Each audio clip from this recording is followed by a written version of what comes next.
राम समर्थ श्रीराम. श्रीमद भगवद्गीता.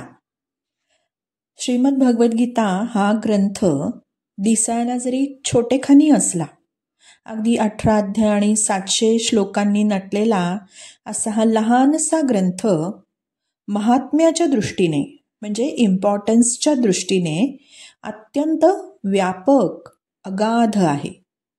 इथे गीतेचा अर्थ वगैरे निवेदित करण्याचा हेतू नाही, पण तरी गीतेतली वचनं आजच्या धावत्या जीवनामध्ये चटकन लक्षात राहतील आणि तशा आचरणासाठी प्रेरक होतील असा आशय मांडणं हे याचं प्रयोजन आहे. गीतेमध्ये कोणत्याही प्रकारचा इझम नाही, म्हणजे वाद नाही.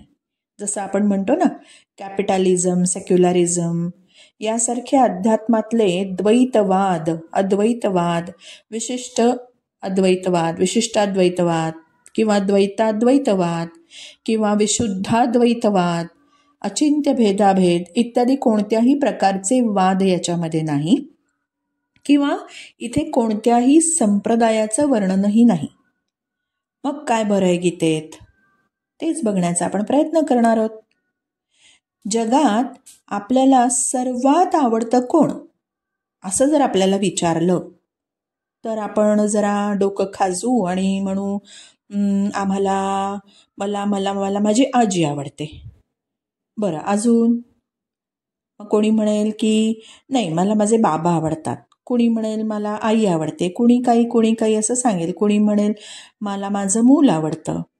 अगदी अगदी अगदी फिल्टर केलं तर त्या आवडत्या वस्तूंमधनंही अत्यंत आवडतं, अजून अधिक आवडतं असं जर विचारलं गेलं तर शेवटचं उत्तर मिळतं मी मला आवडते, मीच मला प्रिय आहे.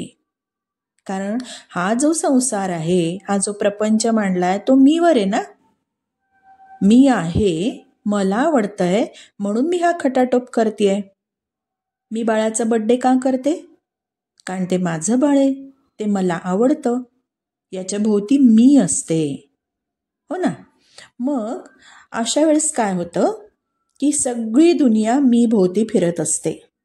मग त्यामध्ये सुख पण येतात आणि दुःख पण येतात.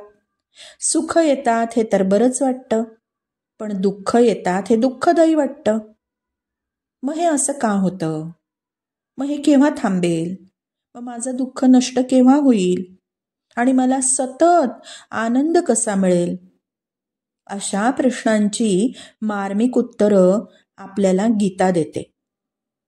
आणि दुसरं असं की हा माझा अभ्यास आहे, म्हणजे मीचा अभ्यास आहे. आजवर आपण अभ्यास केला, जिओग्राफी शिकलो, हिस्ट्री शिकलो, मॅथ्स, सायन्स, सगळं जगाचं लौकिकाचं ज्ञान शिकलो. माझ्या व्यतिरिक्त जे म्हणून जगात आहे त्याचं सगळ्याचं, कम्प्युटरचं ज्ञान शिकलो, सगळं शिकलो आपण, पण मीचं ज्ञान नाही ना मिळालं. मग हा मीचा अभ्यास आता आपण चालू करणार आहोत. आणि प्रत्येक मानव प्राण्यांनी हा अभ्यास करावा, कारण तो माझा आहे, माझा स्वतःचा आहे, माझ्या विषयीचा आहे. मग किती इंटरेस्टिंग असणार ना. इथे कोणत्याही जातीपातीचं, धर्माचं याला बंधन नाहीये.